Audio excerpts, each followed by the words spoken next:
กเอ๋ยนกเขาห้องเฮาเก่าก่อนเจ้าภาคจากจรลงคู่ไปอยู่แห่งใด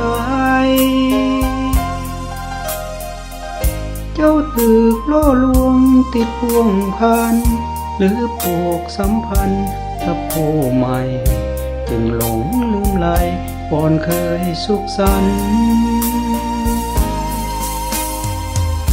น้องเอ๋ยน้องนางเคยเคียงข้างอยู่ก่อนเคยซื่นสู้พบคู่ใหม่เปลี่ยนแปรพัน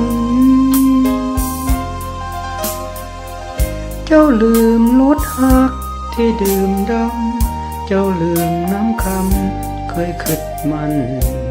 ว่ามาที่ฐานรักกันจนตายก่อนเก่าที่เจ้าเคยนอนคงเหลือเป็นอนุสรณ์แห่งความหลังเตือนใจเป็นซากมอนห้างที่นางมูลหอมกินเนื้ออุ่นยังจำได้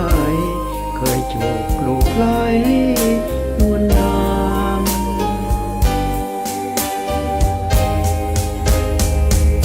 น้องเอ๋ยน้องน้อยข้าคอยเจ้าอยู่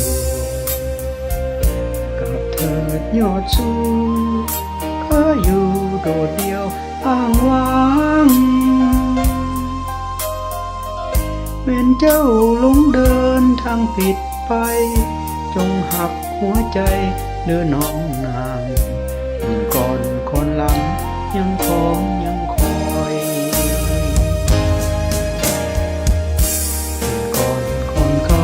ทินเจ้าเคยนอนคงเหลือเป็นอนุสรณ์แห่งความหลังเตือนใจ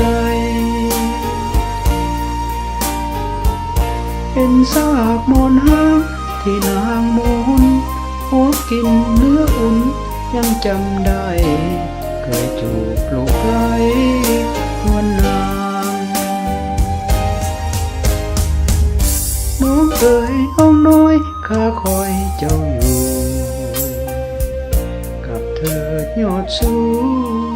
ข้าอยู่โดดเดียวอ้างว้างเป็นเจ้าหลงเดินทางผิดไปจงหักหัวใจเดินน้องนางทิ้งก่อนคนหลัง